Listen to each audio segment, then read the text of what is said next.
সার্সিতে জল বেশ কফোঁটা, নাম মোছা নাম লেখা, চিকচিকে পিচ রাস্তা দিয়ে ক্লান্ত ডাবল ডেকার। কফি শপের ভেতর এখন কয়েকটা লোক মোটে, অল্প ভেজা গল্পগুলো শুকোয় ওভারকোটে। বাইরে আমার ঝাপসা শহর, শীতের মাঝামাঝি, এক পশলা বৃষ্টি ঘিরে কুয়াশা কারসাজি, একলা টেবিল, একলা চেয়ার, মেঘলা চিনির দানা। এ মরশুমেও হাতের মাপে পাবো না দস্তানা। দুহাত ঘষে ফুঁ দিয়েছি গরম হবার পালাই, ইচ্ছে করে স্মৃতির ওপর ডাবল ডেকার চালাই। অসময়ের বৃষ্টিকে আজ কাটাতে পারছি না, বাদামি আর তপ্ত ফেনায় উপচে উঠুক কিনার। কি ঠান্ডা তুমি আমার কাছে এসো, বর্ষা শীতের এই দুপুরে ফুটন্ত এসপ্রেসো।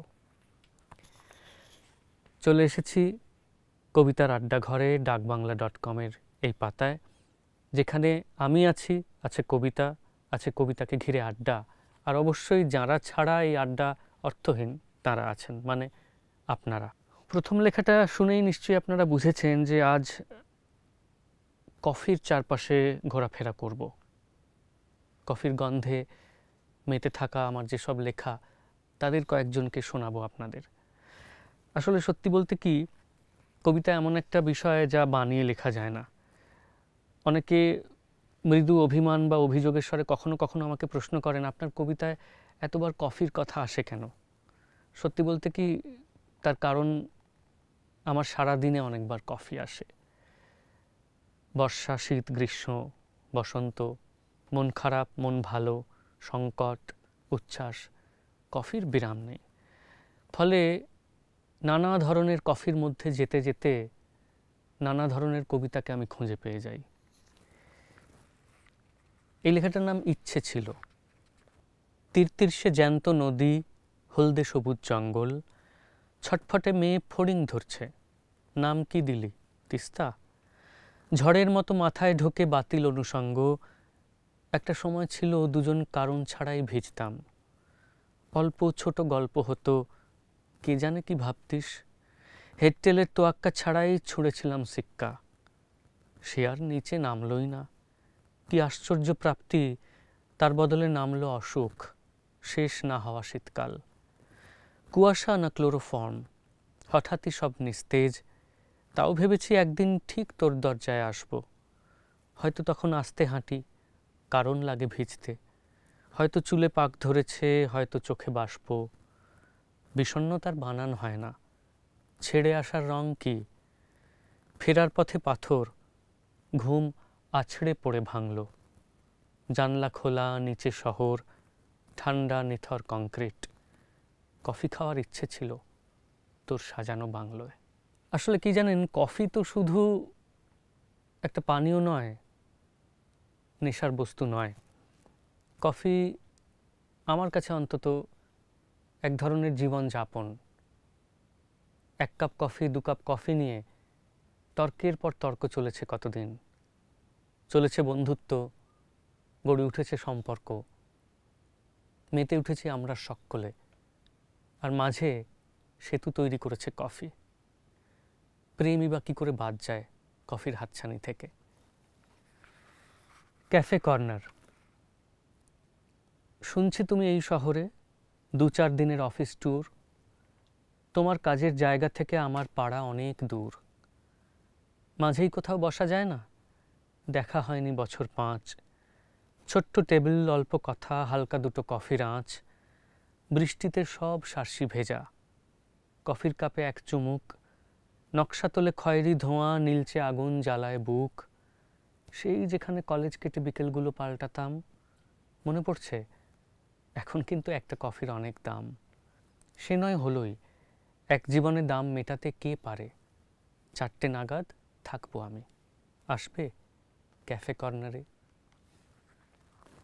আসলে এভাবেই আমাদের জীবনের প্রায় প্রত্যেক দৃশ্যের সঙ্গে অনুষঙ্গ হিসেবে জড়িয়ে গিয়েছে কফি। আমি সকলের কথা বলতে পারি না, আমার তো বটেই। কফির গন্ধ পেলে কত স্মৃতি চলে আসে মাথার মধ্যে। যেসব মানুষের সঙ্গে হয়তো বহুদিন দেখা হয় না, তাদের মুখ ভেসে ওঠে, কেননা কখনো তাদের সঙ্গে কফি খেয়েছিলাম। তাই কফি আসলে অনেক রকমের সেতু একাই বাঁধতে পারে। আর আমার মতো ছন্নছাড়া মানুষকে বেঁধে রাখতে হলে কফির একটু প্রয়োজন বই কি। সেই কারণে যে পানীয় আমাকে এত দিয়েছে তাকে আমি কয়েকখানা কবিতা তো দিতেই পারি। আর দুটো লেখা পড়ি। একসময় খুব প্রিয় ছিল আইরিশ কফি। আপনারা নিশ্চয়ই অনেকে আইরিশ কফির স্বাদ চেখেছেন, অপূর্ব তার সুগন্ধ আর স্বাদ। এখন অবশ্য আইরিশ কফি তেমন বেশি খাওয়া হয় না। কালো কড়া কফি হয়তো বয়স বাড়লে সকলেরই পছন্দ একটু কড়া হয়ে যায়। কিন্তু এই লেখাটা আইরিশ কফিকে নিয়ে। মন কেমনের কাসকেড। ছোট্ট একটা কাসকেড অনেক চিঠি ধরবে, বাজায়নি কেউ আজকে স্পর্শকাতর ডোরবেল। এক ফালি ঘর ছিমছাম বাতাস বয়ে আনছে, রোদের ওপর হিংসা, সকাল সকাল চান শেষ। চুল ভেজা তাই নির্ভীক, পিঠ ছাড়িয়ে ব্যাপ্ত, কোলের ওপর দিব্যি পোষ মেনেছে ল্যাপটপ। মেয়েলি চাপা গন্ধ হাওয়ার গায়ে মাখলে, কাছেই কোনো বন্দর, দূরের শহর বার্কলে। রোদও অবুঝ খুব জেদ, হালকা ছাপা কুর্তা, কাচের গেলাস উপচে মেহেন্দি রং উত্তাপ। চিঠির বুকে বৃন্ত, মন কেমনের ক্যাসকেড, জলের মতো রিংটোন বাজায়নি কেউ আজকে। একলা মেয়ের সামনে বিষণ্ণ তার ডায়েরি, ধোঁয়ার কোনো নাম নেই, কফির নামটি আইরিশ।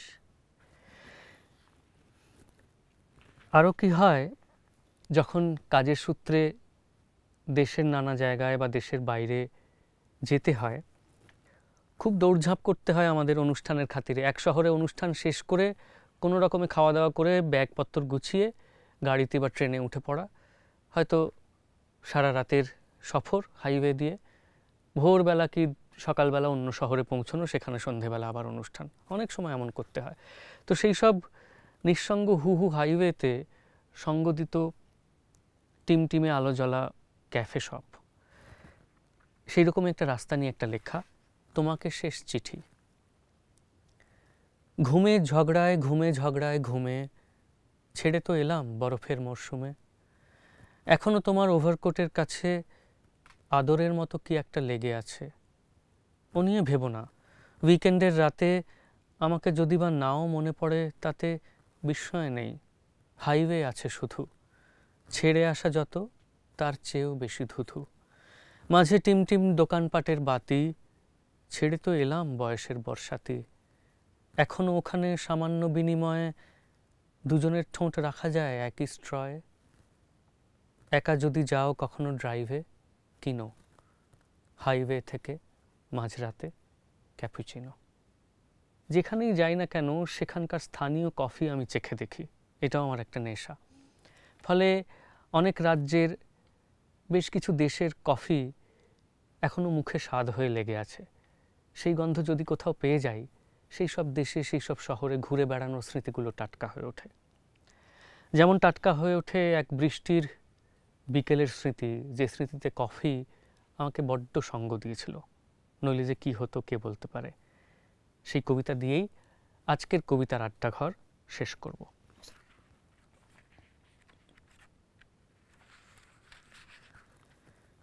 Depression, sorry depression. ডিপ্রেশনের বাংলা নাকি নিম্নচাপ। বৃষ্টি এলো, সঙ্গে কফি 1-2 কাপ। নামছে বিকেল, অল্প ভিজে রাস্তাঘাট, ছাতার নিচে মিয়ে গেল পাপড়ি চাট। বন্ধুরা সব ফিরছে বাড়ি দূর থেকে, কেন যে আজ হিংসে হলো তাই দেখে। দেখতে গিয়ে সন্ধে হলো জানলাতেই, আগের মতো মেঘ করেছে, কান্না নেই।